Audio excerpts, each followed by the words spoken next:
Hello, hello. Yeah, I think Th- we're good. This is Adam, and we've actually done a chat before. If you go back into my channel and look, but now it is time for the official launch of his website. And so I will give him a minute to introduce himself and to begin talking about the website. Adam, take it away. Yeah, thanks. So, so the website's it's called SIF News. The main problem that myself and Adam, the co-founder, other Adam, identified is the modern news experience sucks. Ultimately, a lot of the times, myself included, we use Facebook, Instagram, Twitter, Reddit, a lot of these social media platforms to get news updates.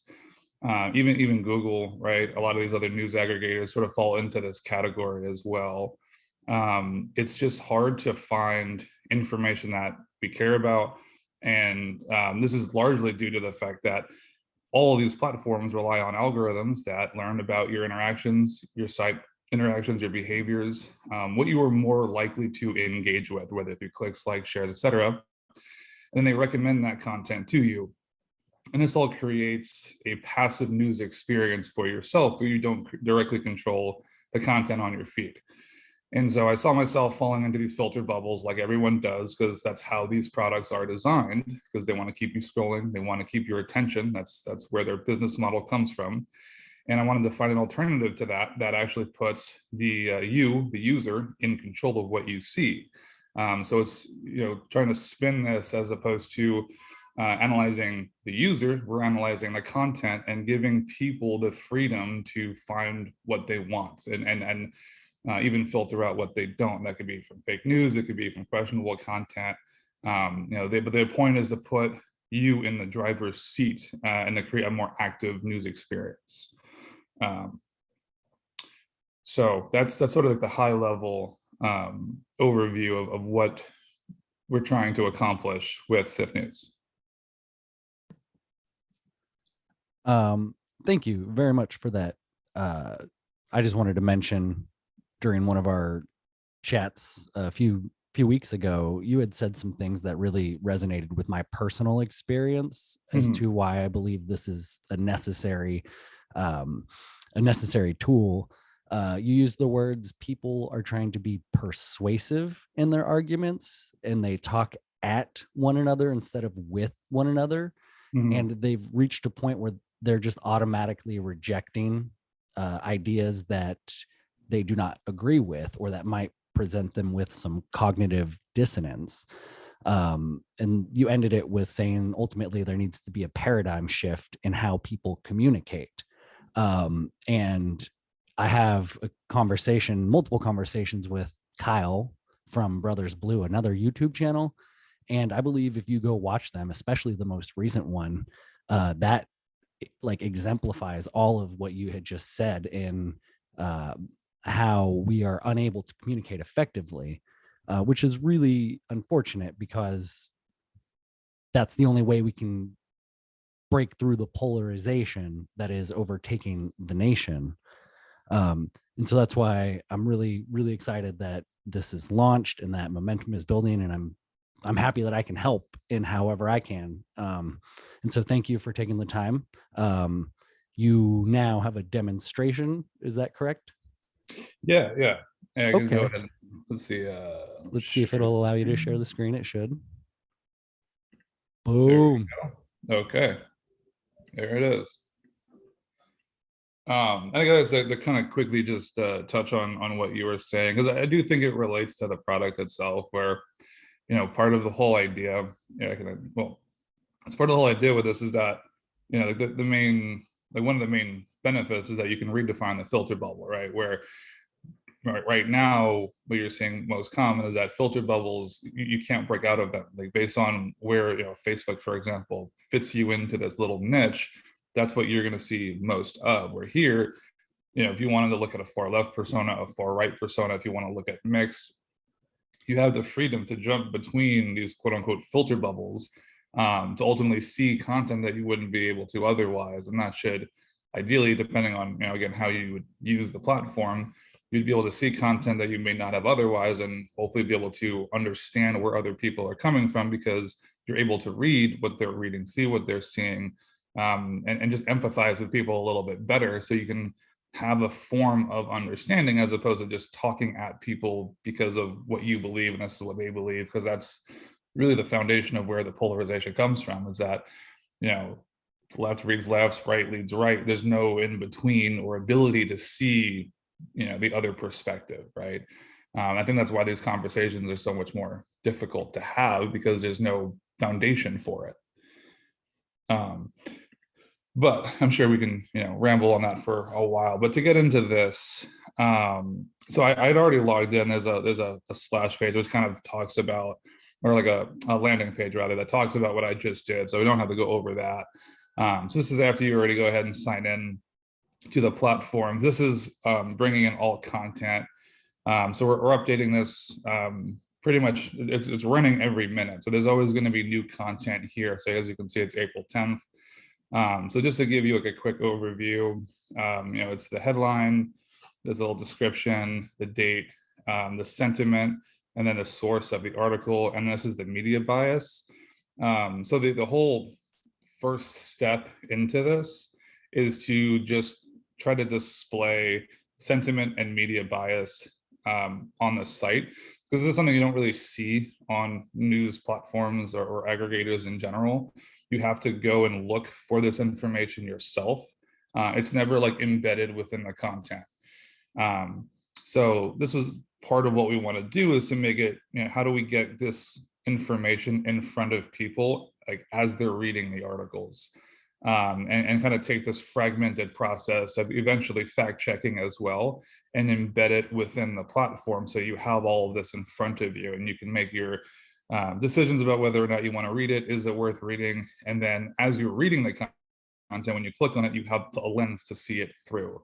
And then just for the sake of or just explaining what sentiment is and so on. So sentiment is looking at the headline and the article content, or the description that we have, and looking to see if there's a certain spin on how the content is being written about. So it's like, for example, if you so if we're looking at like terrorism, for example, as a word within a headline, or if there's anything that's overly clickbaity, it's going to signal that this is strong emotional language and pull in one direction or the other, or potentially be neutral if there's no particular spin on how the content's being portrayed. So it's something where like a lot of people, you know, I refer to it as content that reads like opinion, or news that reads like opinion. For me personally, I want to mitigate as much of that as possible. So then I might seek out more of a neutral headline, right? And then the political bias here, right now we're pulling from all sides, right? So this is all static to the news source itself. So like Breitbart, for example, is on the right side. Associated Press mixed means that it's a mix of left versus right content in terms of what they are more likely to produce. So that's just what that means for now. But so do you have any questions on that, or does that make sense? Yeah, I know you can't talk too much about it, but can you just talk a little bit about how you determine the sentiment and bias? I know that there's some proprietary algorithms going on, but So yeah, I mean, so a lot of it all comes down to an algorithm or machine learning to try to better understand these words. So if this is a process that's never going to be done, but yeah, we're using the sentiment analyzer. I believe it was built off of Twitter and tweets to understand that. So like, that itself is not like a novel or new thing, but I think being able to apply it to news is what we're trying to do. So it's never going to be 100% perfect, but that's where it's coming now, where it's looking at words that, like in the headline or the description, that people are using to describe the content. So like, you know, if we were in theory, if we were able to get the full article, that would be the most ideal, because we can see, Are they, it's like, if you see a headline like, so and so slams Biden, right, that's obviously going to be pulling negative. Or if someone is trying to just be overtly toxic in how they're describing something or talking about an event, that's ultimately what we're trying to pick up with sentiment. And as far as how it works, I mean, I can't really get too into the weeds of it. I don't think people would even be interested in that, to be honest. But it's really just an understanding of weighing each of the words and trying to reach a consensus around how is this being portrayed to people. And then for the media bias itself, right now, instead of putting together our own analysis towards it, we're working, we're using the All Sides media bias ratings. So they have their own process. So we're using them just because I feel like it's what they have would be as good, if not better, than what we would be able to do with the resources that we currently have. That's not going to be the solution long term, right? Ideally, but just given the resources that we have right now, we're running with what they have, and displaying it on this site, and we're just embedding it essentially. So hopefully that answers your question there. It does. The idea of giving words a weight or a value, that's really interesting. And then also, I'm sure that there's like a flexibility that you can program into that, and that is way above my head. For sure, yeah. Yeah.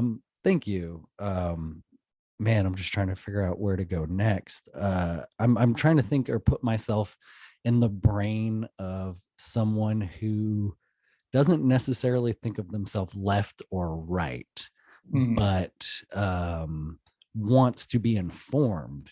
It seems it's really hard to find neutral news sources. And so here it looks like you're really just directly shown whether something is then left or right leaning. And so is there a way to filter it so you don't see one end of the spectrum or the other end of the spectrum? Or not that I would want to do that. I think the exposure to all ends of the spectrum is important, but I'm just trying to figure out how the average person is going to utilize this tool the best. And then, but that's also thinking the average person has internal biases and prejudices that they have to consciously want to work through. So they come to the website and begin, and so they would have a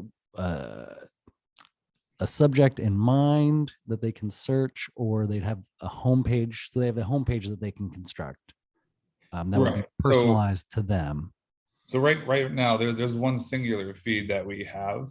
I've been thinking about ways to have like what you could call like a saved search or saved feed, where you can type in a keyword, for example. And this is really this interface is where you can kind of customize it yourself. There's other things I've thought about with like, just showing positive, just showing neutral, or just showing like lean left or right news sources. But for right now, this is pretty much all of the sources that we're aggregating right now. So like if you just wanted to look at like Associated or like if you want to just look at NPR, right? You can just select NPR, click submit, and then you'll see all NPR, right? So you can see they're a mixed news source. So if you wanted to select more, obviously you can select as many just, as examples, right? So as you see them coming up, click submit. You can also X out. I mean, the submits just to kind of clear that screen. And then here you can already see that you're getting more. I think this is all Breitbart, NPR. So that's how you can sort of tailor it to how you'd want. And then obviously, if you wanted to go to the opposite end of the spectrum, you can focus more on, clicking on more left-leaning news sources, like, New York Post, or times, right? So it's like that's right now, that's the main way on how you can customize this. And then from here, you can like these are just different different searches, but like if we wanted to like I don't know, let's see if there's anything on here. So if you want to look at Ukraine or information related to Ukraine from these news sources, that's what you can do. So it's keyword based, and then it's also news source based, and then you have this information in front of you still. So like if you want to read this, you would click on it, and then it opens up the article in a new tab for you, and you can go ahead and read it. So that's how this sort of the experience in terms of like how we've crafted it today works. That was the perfect search, because I can see literally something that would be far right, something that's far left, something that's in the middle. And so Exactly. that's you picked the perfect search. That's cool. And Ukraine is really, really, big right now. I honestly, that's something I don't know enough about, and so I'll probably be searching more later. You mentioned in the past eventually getting to a point where there's like author rankings. Is that still in the cards or in the planning? Yeah, I mean these are like where we're at right now is to try to just get the initial interest in what we're doing. I think from what I've seen, some people think this could be like too good to be true. But I think as we start to get traction, we get more people signing up. I mean, I understand, like, in full transparency, like there's a lot that I would want to be able to do with the website.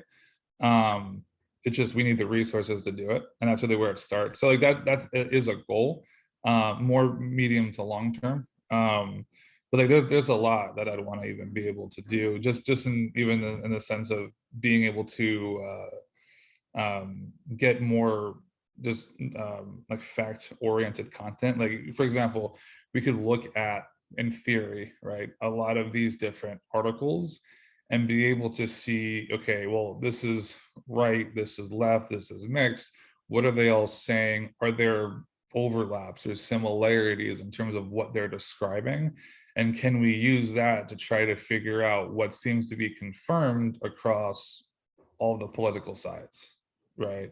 As opposed to having to read, this article and this article and that article around the same topic. For a person to do that, can we make that process a little bit easier? So it's kind of getting to that point of reconciliation, where how do we kind of help bring some of this together on an even level and communicate it to people.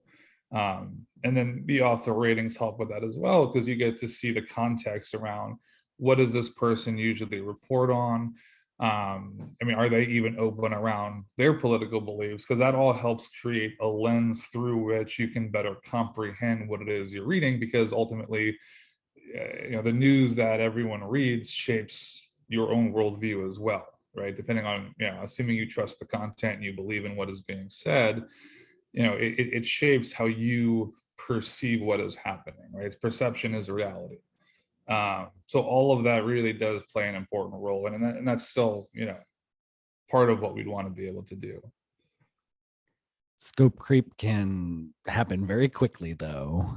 Oh, absolutely. That's why it's like I have to keep reminding myself, but just one step at a time. How do you, just it's like degrees of iteration, right? It's all going to be a process, and that's why the focus right now was on just creating a core experience and then finding ways to build on it.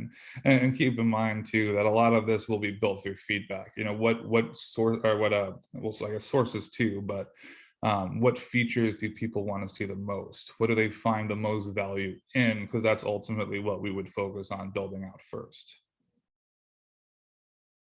I see it in that you're in the aggregating stage, and that's the initial objective. And then you'd kind of dreamed about, I think the word parse comes to mind, like getting to the point where you can then parse out from all of the sources the common factual information, which is really the key. Common factual information, because I will be entirely honest and say I just don't fucking believe the news anymore. I'm to the point where I just like, I don't believe anything. I'm afraid to try to research anything. I'm trying to stay informed, but it's like I read something and I'm like, how much of this is true? And then you have to, sort through the emotion, and you use like toxic words. And so um, that's the, I see the vision, and I believe in you. I always have, and I always will. And so right now we need to build up the signups, correct? That's the big focus. Yeah, that's the goal. I mean, it starts with just getting the word out there and getting people interested in this, right? Like I said, this is very much more of a vision product at this stage. Like I don't expect this. This is not, a multi-million-dollar enterprise level product, right? And we've bootstrapped this with very minimal investment, with just, a little bit of myself and what Brian put together as well on the back end.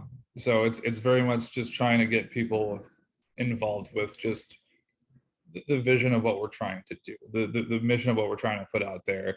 Because a lot of people don't trust the news. You can find research studies out there from Pew, and I think YouGov is now another one doing this, where we're at an all-time low in terms of trust in media across the board, right? People just don't really know what to believe anymore. And the 24-hour news cycle is also a mess, even just from a broadcast standpoint. It's not even just digital media news distrust. And that wasn't always the case. You look back maybe 30, 40 years ago, even when my grandparents, when I was a kid, they'd always watch the news, and that was always something that they trusted as a source of information. Now it's still like, half the time you don't even know what they're saying, because it all has some agenda hidden underneath it.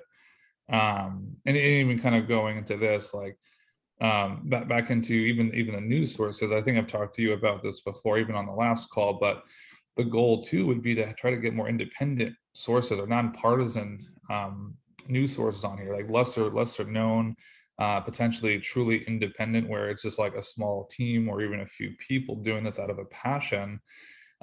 Even local news, getting more of that into the forefront, so that people could find this content easier.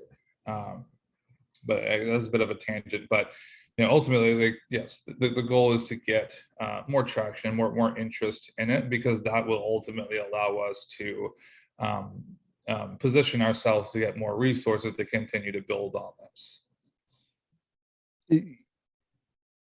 Your startup is very much like a David versus Goliath story. And those are always fun to root for, especially when there is a Goliath that you can see that needs addressed.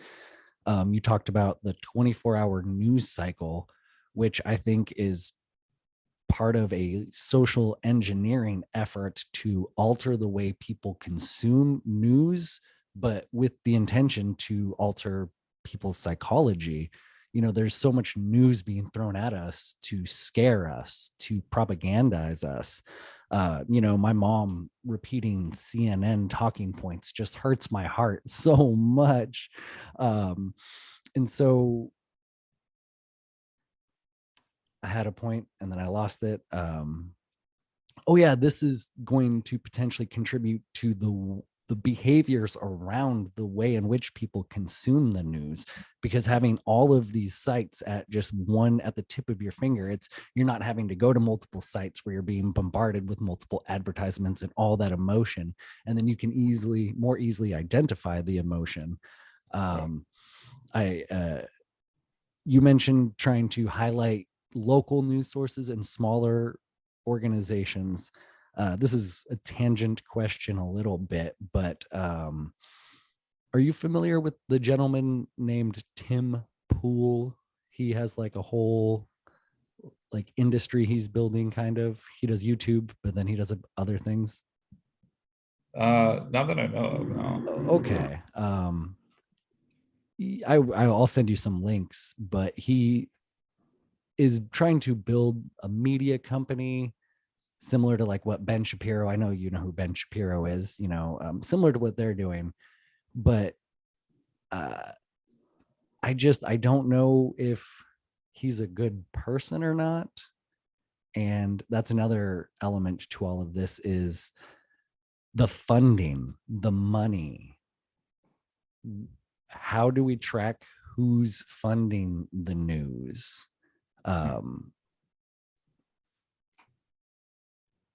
Which is, yeah, that's just an impossible question to answer.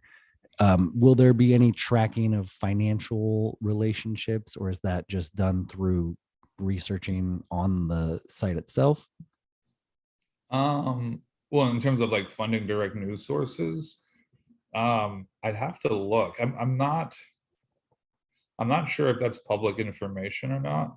So I was actually talking to another friend of mine not too long ago about this, so I might have to circle back with him. But it's I don't know if you can determine. You can't see how much people are putting in, but you might be able to see who is still funding the news sources themselves.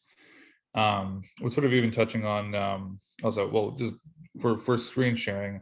I might be able to stop that soon because there's not too much else to share there. But anyway, going Yeah, back. go ahead and like maybe show people if where to go to sign up if possible. Oh yeah, so here, so I can just,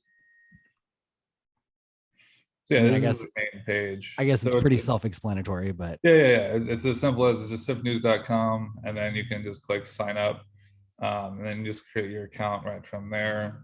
Photos completely optional, but yeah, you just go ahead and sign up, and then you're right back to where the the where I just was showing you. But yeah, so but going, so we could stop sharing. But so then going back to what you were saying with the smaller like local news, the main like overarching problem with that is it's something like, I think, was it 80% of US media is controlled by like 7 companies. I forget the exact numbers, but it was something in that ballpark. So there's this illusion that there is even choices to the news that we can consume, where a lot of it is regurgitated, specifically at the lower level. I got to show you there was sent a video, but it was like hundreds of local news stations regurgitating the exact same script to their audience. You've probably seen it. I'm sure you have. when you Yeah, see that, how do you not just be like, okay, that's interesting? right. So I think part of the goal with this, again, it's more from the for the maybe more so midterm than long term, but um it's to just find ways to get just more opinions out there, more opinions, but even just stands. I was like, I don't think anyone is going to be able to create purely objective, fact-based news. Everyone has their own biases, everyone has their own viewpoints on things, and it's hard to keep that out of their writing that they're ultimately reporting, right?